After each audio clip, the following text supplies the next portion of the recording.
Hello aspirants, welcome to PCS crux. जैसा कि आप सबको पता है कि हम कर रहे हैं Indian polity A to Z. इसका मतलब इंडियन पॉलिटी में कुछ भी है, सारी चीज़ें यहाँ पर कवर कराई जाएगी। चाहे आप पीसीएस कवर कर रहे हैं या यूपीएससी या फिर वन डे टाइम एग्जाम, सब चीज़ों में यहाँ से आपको हेल्प मिलने वाली है। चाहे वो ऑब्जेक्टिव टाइप क्वेश्चंस रहे हो, चाहे सब्जेक्टिव टाइप। ठीक है, तो आप असिस्टेंट प्रोफेसर जो एचपीएससी कंडक्ट करा रहा है, उसमें भी ये आपको काफ़ी हेल्पफुल नज़र आने वाली है। करंट अफेयर्स भी हम इसमें कैटर करेंगे। इसके अलावा जो भी इंपॉर्टेंट फैक्ट्स है वो तो कर ही रहे हैं, साथ में पी वाई क्यूज़ भी हम बीच बीच में लेकर आएंगे। ओके, तो गाइज लास्ट क्लास में हमने बात की थी मूल अधिकारों की, तो मूल अधिकार हम कर चुके थे। उससे इंपॉर्टेंट दो स्लाइड आज और है, जिसमें कि इंपॉर्टेंट फैक्ट्स है, जो क्वेश्चंस बार बार में एग्जाम्स में पूछे जा रहे हैं, उन्हीं को कैटर करते हैं ये सारे फैक्ट्स। ओके, तो जो मूल अधिकार है, हमने बात की थी आर्टिकल स्पेशली 14 से लेकर 35 तक बात करता है। ठीक है, 12 में राज्य की परिभाषा है और 13 में जुडिशियल रिव्यू की बात करता है। फिर 14 से 18 समता का अधिकार है। फिर उसके बाद स्वतंत्रता का अधिकार है। फिर धार्मिक और शैक्षिक स्वतंत्रता का अधिकार है। ठीक है, फिर धार्मिक और सांस्कृतिक अधिकार है। तो इस तरह से टोटल मिलाकर और फिर संवैधानिक उपचारों का अधिकार है 32 अनुच्छेद। फिर 33, 34, 35 है जो स्पेशल ये सैनिक बलों या मार्शल लॉ वगैरह से रिलेटेड या रिगार्डिंग अधिकार है। फिर हम बात कर रहे थे 35 ए में। 35 ए में जम्मू कश्मीर में ये लागू था ये आर्टिकल, और 370 भी। तो 3 अगस्त 2019 को 35 ए और आर्टिकल 370 हटा दिया गया, है ना। और जम्मू कश्मीर जो कि एक स्टेट था, उसको एक यूटी बना दिया गया। ठीक है, तो 31 अगस्त 2019 को यूटी बनाया गया, जबकि आर्टिकल 35 ए को रिमूव किया गया था 3 अगस्त 2019 को। देखिए, दो डेट्स दोनों बहुत ही इंपॉर्टेंट है। अब बात करते हैं कि कुछ हमारे अधिकार है जो कि सिर्फ भारतीय नागरिकों के लिए है। आर्टिकल 15, 16, 19, 29 और 30, इनमें जो मेंशन अधिकार है वो सिर्फ भारतीय नागरिकों के लिए है। देखिए 15 में क्या है। 15 में धम जलज की मैंने बात की थी। ध से धर्म, म से मूल, फिर जाति, फिर जन्म और लिंग के आधार पर राज्य किसी के साथ भी भेदभाव नहीं करेगा, ये मेंशन है। ठीक है, 16 में बात थी आरक्षण या नौकरियों में आरक्षण या नौकरियों की बात करता है आर्टिकल 16। 19 जो मुख्य है हमारे, जैसे वाक और अभिव्यक्ति, संघ बनाने की, सम्मेलन करने की, घूमने फिरने की, अबाध विचरण की, आवास कहीं पर भी अपने देश के अंदर, और फिर संपत्ति अर्जित करने की, रोजगार प्राप्त करने की, ये सारे अधिकार इसमें शामिल है। तो आप देखिए, इसी से पता चलता है कि 15, 16, 19 क्यों सिर्फ नागरिकों के लिए है, क्यों नहीं है विदेशियों के लिए। देखिए, इसके अंदर जितने भी अधिकार है ये हम किसी विदेशी को नहीं दे सकते हैं। हम उनको आबाद विचरण थोड़ी ना करने दे सकते हैं। इसके अलावा हम उनको नौकरियां या उसमें आरक्षण थोड़ी ना दे सकते हैं। ना हम उनके साथ इक्वालिटी का, कि भाई धर्म वंश के आधार पर ही भेदभाव नहीं कर सकते, ऐसा नहीं कर सकते ना। उनके उनके अंदर तो हम भेदभाव कर सकते हैं क्योंकि वो फॉरेनर्स हैं, उनके ऊपर तो रेस्ट्रिक्शंस लगेंगी। ऐसे ही 29 और 30 जो है वो धर्म की बात करता है, 30 जो है माइनॉरिटी की बात करता है, 29 सभी धर्मों की बात करता है। तो फॉरेनर्स जो होते हैं उनके डिफरेंट टाइप ऑफ कल्चर और रिलीजन्स होते हैं, है ना। तो उनको हम बिल्कुल इक्वल बेसिस पर अधिकार नहीं दे सकते हैं। कई देश हैं, जैसे कि अगर हम बात करें अफ्रीकन कंट्रीज की, तो वहाँ पर बलि या उनके जो रिचुअल्स है बहुत ही अलग ही लेवल के होते हैं। तो अगर वो यहाँ आके अपने धार्मिक अनुष्ठानों को करना चाहे, और जो कि बिल्कुल अगेंस्ट है हमारे यहाँ, तो हम उनको कैसे अलाउ कर दें, है ना। लेकिन वो ये कहेंगे, अगर हम उनको ये अधिकार दे देते हैं अनुच्छेद 30 के अंतर्गत कि भाई आपको अधिकार है अल्पसंख्यक के उस एवज में, तो वो कहेंगे कि हम तो कर सकते हैं क्योंकि हमें अधिकार है। तो इसलिए हमने ये अधिकार उनको नहीं दिया हुआ है। ओके, आई थिंक आपको ये समझ आ गया होगा कि ये सारे पांचों के पांच आर्टिकल्स सिर्फ इंडियन सिटीजन्स के लिए क्यों रखे गए हैं। चलिए, अब हम बात करते हैं कि जो फंडामेंटल राइट्स है उनमें संशोधन कब कब अ, होने की बात की है या नहीं होने की बात की है, या कब कब केसेस हुए हैं। तो इसमें क्रोनोलॉजिकल ऑर्डर में कई बार क्वेश्चंस आ जाते हैं, और कई बार स्पेसिफिक केस में पूछा जाता है कि कौन सा केस फंडामेंटल राइट से रिलेटेड है, और कब कौन से केस में कौन सी धाराएं जोड़ी गई या हटाई गई, या उसके अंदर कौन कौन सी चीजें शामिल थी। ठीक है, तो सबसे पहले फर्स्ट अमेंडमेंट आया था 1951 में। जैसा कि आप सबको ज्ञात है कि 9वीं अनुसूची इसमें जोड़ी गई थी। तो 9वीं अनुसूची यानी कि लैंड रिफॉर्म्स भी जोड़ा गया, है ना। तो लैंड रिफॉर्म्स का मतलब ही ये था कि कुछ लोगों के अधिकारों का हनन होना ही होना है।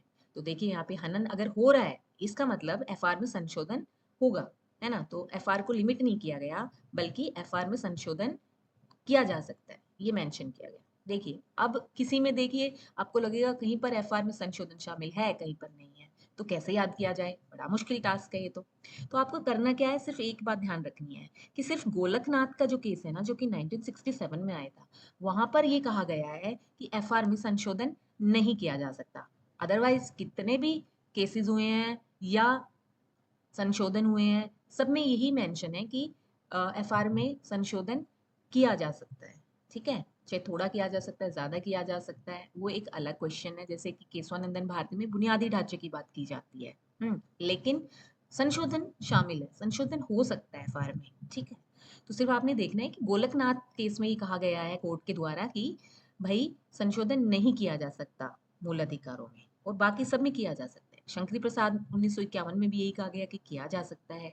सज्जन सिंह 1965 में जो आया था उसमें भी ये कहा गया कि एफआर में संशोधन हो सकता है। यहाँ पर आर्टिकल 13 में विधि जो शब्द था पहले से, उसमें संविधान संशोधन शामिल नहीं होगा। यहाँ पे कह रहा है वो नहीं होगा, यानी कि एफआर में हो सकता है, लेकिन जो विधि शब्द है उसमें संविधान संशोधन शामिल नहीं है आर्टिकल 13 के अंतर्गत। तो ये याद रखने, कई बार इतने छोटे छोटे डिटेल्स क्वेश्चन के रूप में हमारे सामने एग्जामिनेशन हॉल में परेशान कर जाती है। उसके बाद है गोलकनाथ केस 1967। देखिए 1967 में जो गोलकनाथ केस था उसमें 11 जजों की पीठ बैठी थी, ये ध्यान रखना है। और केशवानंदन भारती की जो पीठ है वो 13 जज की पीठ है। इसीलिए केशवानंदन भारती का केस है ना, गोलकनाथ केस को ओवरकम करता है, तो ये भारी पड़ता है। इसीलिए क्यों? क्योंकि यहाँ पे 13 जज की पीठ है। अगर ये इससे ज्यादा ना होकर कम होती केशवानंदन भारती की, तो गोलकनाथ को ही अभी हम मान रहे होते उसी जजमेंट को, ठीक है? तो अगर कल को आने वाले टाइम में 15 जज की जो या 14 जज की पीठ बैठ जाएगी, तो केशवानंदन भारती जो भी इस केस के अंदर चीजें जुड़ी थी हमारे संविधान में, वो मान्य नहीं होंगी, बल्कि वो जो 14 जज की पीठ या 15 जज की पीठ है वो मान्य होगी, ठीक है? अब गोलकनाथ केस में 13(3) में कहा गया कि यहाँ पर संशोधन हो सकता है, ठीक है? देखिए यहाँ पे 13 आर्टिकल 13 में कहा संविधान संशोधन शामिल नहीं है, जबकि गोलकनाथ में कहा कि 13(3) में संशोधन शामिल है, ठीक है? फिर जो एफआर में बदलाव नहीं किया जा सकता, यानी कि मैंने जैसे बताया कि ये एकमात्र केस ऐसा है जिसमें कहा गया कि मूल अधिकारों में बदलाव नहीं हो सकता है। फिर आता है 24वां संविधान संशोधन 1971। यहाँ पर आर्टिकल 13(4) को शामिल किया गया, ठीक है? यहाँ पे जोड़ा गया ये, और इसमें कहा गया कि ये विधि में शामिल है, ठीक है? फिर 368, देखिए 368 जो है वो बात करता है संविधान संशोधन की, तो 368 को शामिल किया गया और ये जोड़ा गया कि किसी भी तरह का बिल हो जो कि संविधान संशोधन से संबंधित हो, उस पर राष्ट्रपति को साइन करने ही पड़ेंगे, वो बाध्य है। देखिए 1971 का कार्यकाल है ये। तो 1971 में जो श्रीमती इंदिरा गांधी जी हमारी प्रधानमंत्री थी, और वो बिल्कुल रिजिड थी, जो उनको कराना है वो कराने के लिए।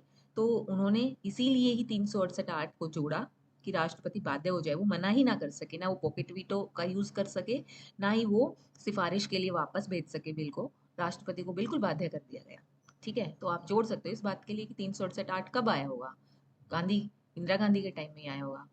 और यहाँ पर भी कहा गया कि मूल अधिकारों में संशोधन किया जा सकता है।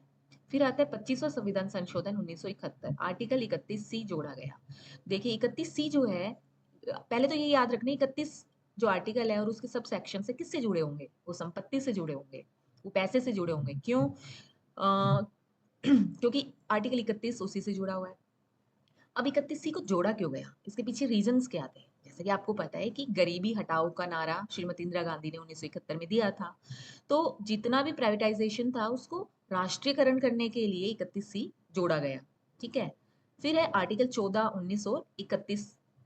इसको बिल्कुल सबोच कर दिया गया, यानी कि सबाटेज, वो एक वर्ड होता है इंग्लिश का, सपोर्टेज कर दिया गया कि, यानी कि इसको बिल्कुल हीन माना गया आर्टिकल 14, 19 और 31 को, यानी कि इनमें बदलाव किया जा सकता है तो इनका हनन नहीं माना जाएगा अगर ये जो बदलाव है वो आर्टिकल 39B और 39C के अंडर किया जाता है, यानी कि इनके लिए, यानी कि जो 39B और 39C जो कि डीपीएसपी है, तो क्योंकि डिस्ट्रीब्यूशन करना पड़ेगा रिसोर्सेज का, क्योंकि हम एक वेलफेयर स्टेट है, तो आर्टिकल 14, 19, 31 का पक्का हनन होगा अगर ये होगा। 39B भाई डिस्ट्रीब्यूशन होगा, इक्वालिटी नहीं होगी, है ना, लोगों के बीच में, उनको घूमने फिरने या रोजगार में आरक्षण होगा, है ना, वेलफेयर के लिए संपत्ति कॉम्प्रोमाइज होगी, तो ये तीनों जो अधिकार है इनका हनन होगा।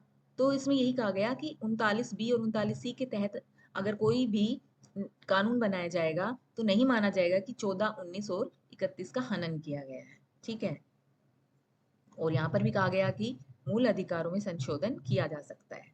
फिर आता है केशवानंद भारती केस 1973।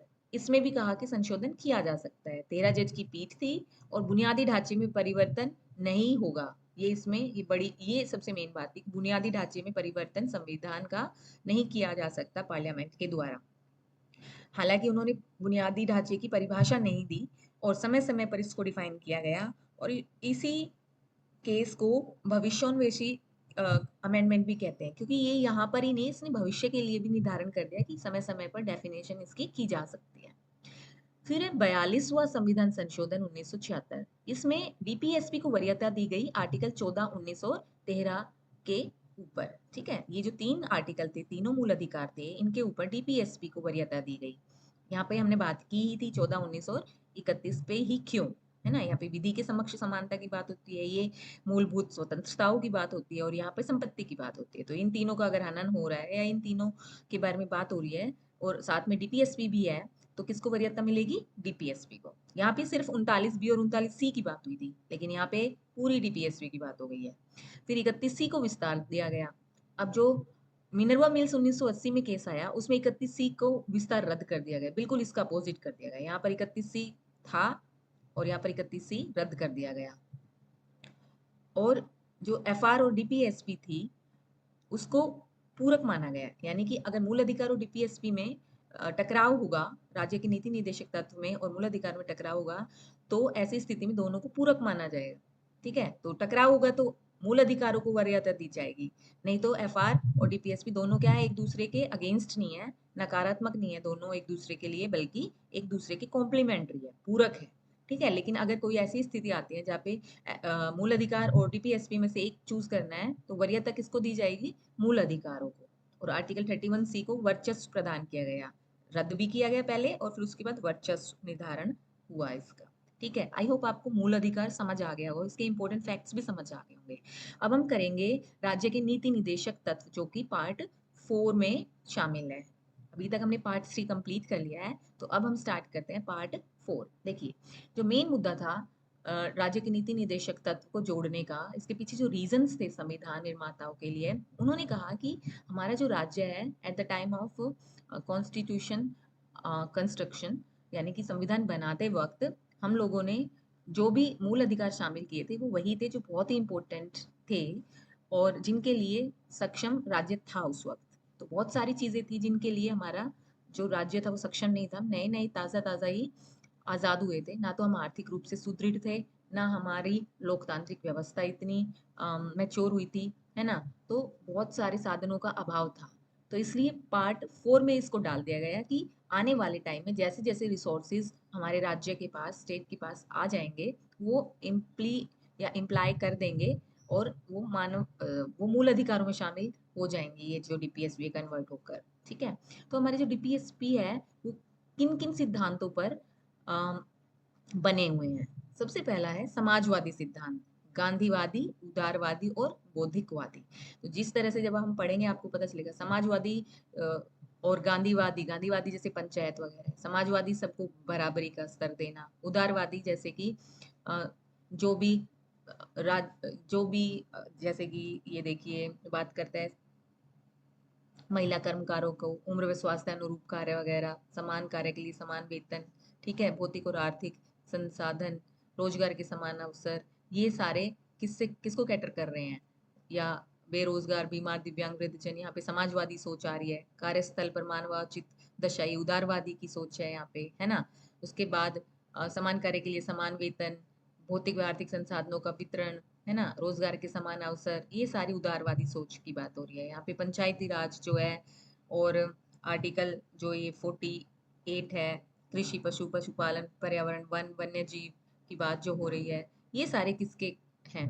ये गांधीवादी विचारधारा से संबंधित है। ठीक है, तो अब हम बात करते हैं थोड़ा सा नीति निदेशक तत्व के बारे में कि ये क्यों आए, कहाँ से आए। ये देखिए आयरलैंड से हमने अडॉप्ट किया था और ये परिवर्तनीय नहीं है। ठीक है। ये परिवर्तनीय नहीं है, इसे लिख दिया गलती से, यहाँ पे नहीं आएगा। तो ये परिवर्तनीय नहीं है। प्रवर्तनीय का मतलब होता है ये एनफोर्सेबल नहीं है, यानी कि हम अगर राज्य हमें ये प्रदान नहीं कर रहा है, हमारे डीपीएसपी लागू नहीं कर रहा है, तो हम इसके अगेंस्ट कोर्ट में नहीं जा सकते। देखिए, मूल अधिकार अगर राज्य हमें नहीं दे रहा है, हमारे मूल अधिकारों का हनन हो रहा है, तो हम आर्टिकल 32 के अंडर जा सकते हैं कोर्ट में, रिट जारी कर सकता है फिर कोर्ट हमारे लिए। लेकिन यहाँ पर ऐसा कोई प्रोसेस नहीं है। और क्योंकि हमारा जो देश है, हमारा जो इंडिया है, वो कल्याणकारी राज्य है ना, तो इसीलिए इसमें सारे जो डीपीएसपी है, कल्याणकारी राज्य के सारे फीचर्स इसके अंदर दिखाई देते हैं। अब हम बात करेंगे कि जो जो मूल अधिकार है और जो डीपीएसपी है, उसमें क्या क्या चीजें बराबर है और क्या डिफरेंस है। सबसे पहले तो जो मूल अधिकार है वो नकारात्मक है और डीपीएसपी सकारात्मक है। नकारात्मक क्यों है? नकारात्मक इसलिए क्योंकि जो ये राज्य को कुछ काम नहीं करने के लिए कहते हैं कि भाई आप लोग हमारे बीच में ये काम, मतलब जो मूल अधिकार हमें प्रदान कर रहे हो, तो उसके लिए राज्य को मनाही है कि आप इनको वो काम करने दीजिए। ठीक है। जबकि सकारात्मक इसलिए कहा गया है डीपीएसपी को क्योंकि यहाँ पे राज्य को पुश किया जा रहा है कि वो लोगों के लिए ये काम करे। ठीक है। फिर व्यक्तिगत है एफआर। एफआर में सिर्फ बात हो रही है किसकी? व्यक्तियों की, व्यक्ति विशेष की। जबकि डीपीएसपी में बात होती है सामूहिक, यानी कि सब ग्रुप की, एक ग्रुप की बात होती है। ये राजनीतिक लोकतंत्र लाते हैं एफआर, जबकि डीपीएसपी सामाजिक, आर्थिक और राजनीतिक तीनों तरह के लोकतंत्र की बात करता है। एफआर जो संविधान लागू होने पर ही हमें मिल गए थे, जबकि ये योजनागत के तहत, यानी कि जैसे जैसे हमारा संविधान है, लोकतंत्र है, मेच्योर होता जाएगा, बढ़ता जाएगा आगे, और ये हमें मिलते जाएंगे। उसके बाद एफआर जो है वो प्रवर्तनीय है, यानी कि हम कोर्ट में जा सकते हैं अगर राज्य हमें या हमारे अधिकारों का हनन करता है। लेकिन डीपीएसपी एनफोर्सेबल नहीं है। ओके। अब हम बात करते हैं आर्टिकल्स 36 टू 51 की। आर्टिकल 36 से राज्य की परिभाषा की बात करता है कि राज्य की परिभाषा क्या है डीपीएसपी के अंडर। ठीक है। फिर आर्टिकल 37 बात करता है कि परिवर्तनीय नहीं है, एनफोर्सेबल नहीं है डीपीएसपी, शासन का आधारभूत तत्व सरकार का दायित्व है। ठीक है। तो 36 37 तो याद करना बहुत आसान है, पहले भी राज्य की परिभाषा होगी, फिर बताया गया है कि हम इसके अगेंस्ट जज या सॉरी जुडिशरी के पास नहीं जा सकते हैं, कोर्ट नहीं जा सकते हैं। फिर आर्टिकल 38 बता रहा है कि सामाजिक, आर्थिक और राजनीतिक न्याय के लिए ये बात करता है। इसीलिए असमानता की बात होती है यहाँ पे। असमान आय, प्रतिष्ठा, अवसर और सुविधाओं की बात हो रही है यहाँ पे, यानी कि सभी लोगों को असमानता जो मिली हुई है या पहले से है, उनको मिनिमाइज करना। इसीलिए सामाजिक, आर्थिक और राजनीतिक न्याय की बात की गई है आर्टिकल 38 में। उसके बाद क्या होगा? देखिए आर्टिकल 39 आ जाएगा। अब देखिए 39 में जितने भी हैं, इसमें एक तरह से सब सेम सेम है। यहाँ पे रोजगार की बात हो रही है, रोज मतलब यहाँ पे सिर्फ समानता की बात हो रही है और उदारवादी सोच की बात हो रही है। तो रोजगार के समान अवसर, बी और सी में भौतिक और आर्थिक संसाधनों का वितरण, और डी बात करते हैं समान कार्य के लिए समान वेतन, और 39 ई महिला और कर्मकारों उम्र व स्वास्थ्य अनुरूप कार्य, यानी कि जो महिला है या जो कर्मचारी गण है, उनकी उम्र के हिसाब से उनको काम दिया जाएगा, उनके स्वास्थ्य के हिसाब से उनको कार्य दिया जाएगा। 39 एफ जो है बच्चों के लिए स्वस्थ वातावरण प्रोवाइड किया जाएगा, और ये जोड़ा गया है 39 एफ 42वें संविधान संशोधन 1976। चार बातें हैं या चार आर्टिकल्स हैं, वो जोड़े गए हैं 42वें संविधान संशोधन में। एक तो 39 एफ, और एक 39 ए, और एक 43 ए, और एक 48 ए। तो ध्यान रख सकते हैं आप, ये क्वेश्चन आता है बहुत बार। फिर 39 कैपिटल ए में समान न्याय और मुफ्त विधिक सहायता की बात की गई है। ठीक है। ये भी 42वें संविधान संशोधन में जोड़ा गया है। फिर आर्टिकल 40 पंचायती राज की बात करता है। तो पंचायती राज को अब कई बार आता है कि कौन कौन से अधिकार ऐसे हैं जो अभी इम्प्लीमेंट हो चुके हैं। तो पंचायती राज है। ठीक है। यूसीसी भी है, यानी कि समान नागरिक संहिता, जो कि 2 राज्यों में ऑलरेडी इम्प्लीमेंट है। ठीक है। आर्टिकल 41 बात करते हैं बेरोजगार, बीमार, दिव्यांग और वृद्धजन। याद रखना आर्टिकल 41 बहुत बार आता है कि कौन से चार कैटेगरी है यहाँ पर। तो बेरोजगार, बीमार, दिव्यांग और वृद्धजन। देखिए बीमार, दिव्यांग, वृद्धजन, ये तो वैसे याद रख सकते हैं, बेरोजगार भी है। तो बेरोजगारों को भत्ता देना, उनको काम देना, अगर कौशल प्रशिक्षण जो होता है वो प्रोवाइड करना, यानी कि स्किल डेवलपमेंट के लिए। फिर बीमार, दिव्यांग और वृद्धजन को लोक सहायता प्रदान करना, बीमार, दिव्यांग और वृद्धजन को लोक सहायता प्रदान करना। ठीक है। फिर है आर्टिकल 42, यहाँ पर कार्यस्थल पर मानवोचित दशाएं प्रदान करना। ये सभी जगह पे जरूरी अभी किया जा रहा है ना। महिलाओं के लिए प्रसूति सहायता, वहां पे बच्चों के लिए भी अगर कार्यस्थल पर वो हैं तो उनके लिए क्रैश का यूज करना या क्रैश खोलना इम्पोर्टेंट हो जाता है संस्था के लिए। फिर आर्टिकल 43, यहाँ पर निर्वाह योग्य मजदूरी, कुटीर उद्योग और सांस्कृतिक अवसर। ठीक है, यानी कि आर्टिकल 43 किसकी बात करता है कि मजदूरी इतनी तो हो कि निर्वाह पॉसिबल हो सके, मिनिमम वेजेस का, यानी कि बात करता है आर्टिकल 43। तो ये क्वेश्चन भी आता है कि मिनिमम वेजेस कहाँ पर शामिल है, 43। देखिए सिर्फ ना वर्ड्स का हेर फेर है, अगर आप इसका जो एक होता है ना मेन, जो इसकी थीम है वो समझ जाओगे कि किस वर्ड का क्या मतलब है, तो आप आसानी से इसको कैटर कर सकते हो। कुटीर उद्योगों की बात कौन कर रहा है, आर्टिकल 43 कर रहा है। तो एमएसएमई यहाँ पर हम कह सकते हैं, एमएसएमई या निर्वाह योग्य मजदूरी कहाँ पर है? एक साथ ही आएंगी ना। फिर सांस्कृतिक अवसर है, ये सारे एक साथ है आर्टिकल 43 में। फिर 43 कैपिटल ए में बात हो रही है। अब देखिए यहाँ पे एमएसएमई की बात हो रही है, मजदूरी की बात हो रही है, तो कैपिटल ए इसी के साथ जुड़ेगा। कामगारों को प्रबंधन में शामिल किया गया है यहाँ पे, ये भी 42nd अमेंडमेंट में जोड़ा गया। फिर 43 बी है, वो सहकारिता से रिलेटेड है, जो कि 97th अमेंडमेंट हुआ था 2011 में, जो कि सहकारिता के अगर मिनिस्टर की बात की जाए तो भी पता है आपको कि श्री अमित शाह जी हैं सहकारिता के मिनिस्टर। उसके बाद है आर्टिकल 44, ये समान नागरिक संहिता की बात हो रही है। तो जब हम गोवा की बात करते हैं तो गोवा में सबसे बड़ा जो एक फीचर है वो यही था कि वहां पर समान नागरिक संहिता ऑलरेडी पुर्तगालियों ने वहां पे लागू की हुई थी। लेकिन अभी जो रिसेंटली है 2023 आई थिंक 24 में यूसीसी यूके में इम्प्लीमेंट हुई है। ठीक है, तो ये क्वेश्चन आ सकता है कि आज़ादी से पहले गोवा में और अभी आज़ादी के बाद उत्तराखंड में। फिर आता है आर्टिकल 45। आर्टिकल 45 बात करता है शिक्षा व पोषण की। तो देखिए पहले जो था आर्टिकल 45 में 6 से 14 साल के सभी बच्चों को मुफ्त और अनिवार्य शिक्षा देने का प्रावधान राज्य करेगा, वो कर चुका है राज्य। उसके लिए 86वां संविधान संशोधन 2002 और उसके बाद 2009 में एक्ट भी लागू हो चुका है, और 10 से वो लागू किया भी जा चुका है, 1 अप्रैल 2010 से। तो अब आर्टिकल 45 में डाल दिया गया है 86वां संविधान संशोधन में ही कि अब राज्य का ध्येय होगा कि 6 वर्ष तक के बच्चों को शिक्षा व पोषण प्रदान किया जाए। फिर आर्टिकल 46, आर्टिकल 46 में एससी एसटी और जो बाकी के वीकर सेक्शंस हैं उनको शिक्षा, आर्थिक सहायता, सामाजिक अन्याय और शोषण से मुक्ति की बात करेगा आर्टिकल 46। तो आरक्षण से रिलेटेड अगर बात की जाए तो, या एससी एसटी से बात की जाए या वीकर सेक्शन की बात की जाए, उनकी आर्थिक और सामाजिक और शैक्षणिक अवस्था या शोषण से मुक्ति की बात की जाए तो आर्टिकल 46 ध्यान में रखना है आपने। ठीक है, फिर 47 बात करता है स्वास्थ्य की। तो अभी ये बड़ा मेन मुद्दा है कि जो देश है वो मुफ्त शिक्षा और स्वास्थ्य कब तक हमें प्रोवाइड करेगा, ये एक डीपीएसपी है। फिर है आर्टिकल, देखो 47, 7 का मतलब होता है स्वास्थ्य, तो ऐसे याद रख सकते हैं आप। देखिए मैंने तो ऐसे ही रखे थे, बहुत सारे कीवर्ड्स बना लिए थे किसके साथ क्या जाएगा। फिर 48, 48 4 से 8 पेड़ हो जाते हैं ना, यानी कि 1 2 से 4, 4 से 8 ऐसे पेड़ हो जाते हैं ना, तो इसीलिए मैंने इसको कृषि, पशुपालन और फिर उसके बाद पर्यावरण भी यहीं पर 48A में, जो कि 42nd अमेंडमेंट में जोड़ा गया, जिसमें कि वन और वन्य जीवों की बात की गई।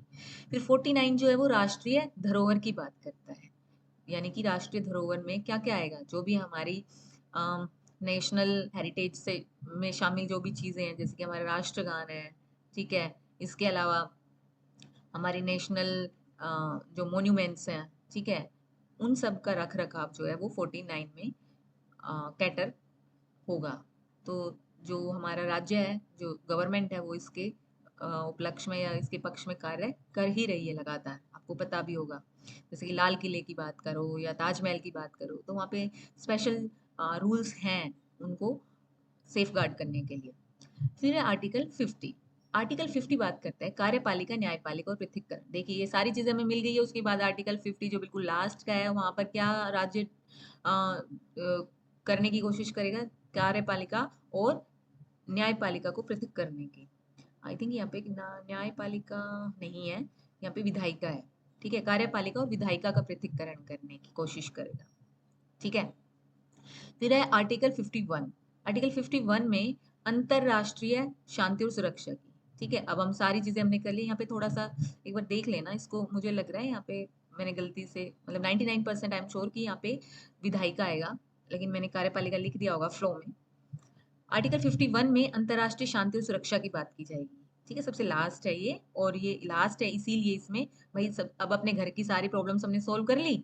अब हम किसकी सोल्व करेंगे लास्ट में? अंतरराष्ट्रीय शांति और सुरक्षा की बात करेंगे। सम्मानपूर्ण देशों के साथ सम्मानपूर्ण ही हमारे संबंध होंगे, है ना। तो किसी भी हमारे पड़ोसी के साथ या अन्य देश के साथ हम सम्मानपूर्ण संबंध बनाने की कोशिश में रहेंगे। उसके बाद है मध्यस्थता नहीं चाहिए हमें। हम मध्यस्थता कर सकते हैं बट हमें अपने जो खुद के जो प्रॉब्लम्स है उसमें मध्यस्थता की गुंजाइश नहीं रखेंगे।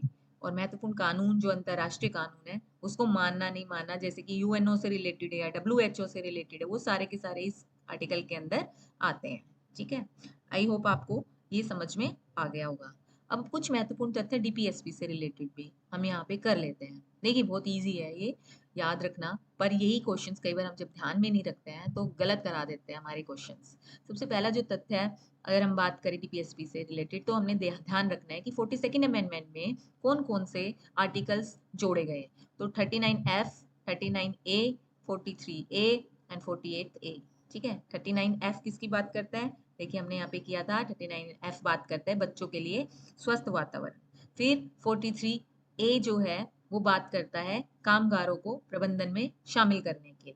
ठीक है, तो कोई भी फैक्ट्री वगैरह है उसमें मैनेजमेंट के लिए लोगों की या जो ट्रेड यूनियंस हैं उनकी भी रिकमेंडेशन जरूरी है। ठीक है, फिर उसके बाद बात होती है 48A, जो कि पर्यावरण, जो ये भी जोड़ा गया था 42nd अमेंडमेंट में। ठीक है, फिर हाँ ये 39 कैपिटल ए, ठीक है, और 39F, ये दोनों हो गए ना। 39F बच्चों के लिए स्वस्थ वातावरण, 39A जो है वो सामान्य न्याय मुफ्त विधिक सहायता की बात करता है। फिर हम बात करेंगे 44th अमेंडमेंट 1978, इसमें जोड़ा गया आर्टिकल 38(2). देखिए आर्टिकल जो 38 है वो किसको कैटर कर रहा है? 38 कैटर कर रहा है सामाजिक आर्थिक राजनीतिक न्याय की बात कर रहा है। तो असमानता, आय प्रतिष्ठा अवसर सुविधाएं, तो यहाँ पे समान वेतन की बात यहाँ पर हो रही है। अब 86वां संविधान संशोधन भी आया 2002 में, जहां पर आर्टिकल 45 में संशोधन हुआ। जो ऑलरेडी था वो तो इम्प्लीमेंट हो गया 6 से 14 वर्ष के बच्चों को मुफ्त व अनिवार्य शिक्षा के रूप में, जबकि 45 में संशोधन करके क्या कर दिया गया कि 6 वर्ष तक के बच्चों को शिक्षा व पोषण प्रदान करेगा राज्य। जो नेक्स्ट ध्येय होगा वो ये होगा। ठीक है, फिर 97 संविधान संशोधन 2011 में 43 भी जोड़ा गया, जो कि सहकारी समितियां वगैरह या सहकारिता के लिए प्रावधान करेगा राज्य। ठीक है, उसको हेल्प करेगा, सहकारी संस्थाएं निर्मित हो, उनको जो भी प्रॉब्लम हो उनको प्रमोट करने के लिए राज्य कार्य करेगा। ओके, तो यहाँ पर ये खत्म होता है डीपीएसपी। तो नेक्स्ट क्लास में हम करेंगे पार्ट 4A, जो कि है मौलिक कर्तव्य, जो कि आर्टिकल 51A के अंदर है और इसके सब पार्ट्स हैं सारे। ठीक है, तो कितने मौलिक कर्तव्य है? 11 है टोटल। कब इसको शामिल किया गया है, तो इससे रिलेटेड सारे फैक्ट्स इसमें कवर करेंगे। आई होप आपको ये क्लास अच्छी लगी होगी। थैंक्स फॉर वॉचिंग, और do like, subscribe and comment please. अगर आपको कोई भी इशू हो तो, या कोई भी एडवाइस देनी हो, मैं बार बार मैं कहती हूँ मोटिवेशन के लिए बहुत ज़रूरी हो जाता है। और गाइस प्लीज़ लाइक कीजिए, और अगर पसंद आए तो सब्सक्राइब ज़रूर कर लीजिएगा। Thank you, take care, bye bye.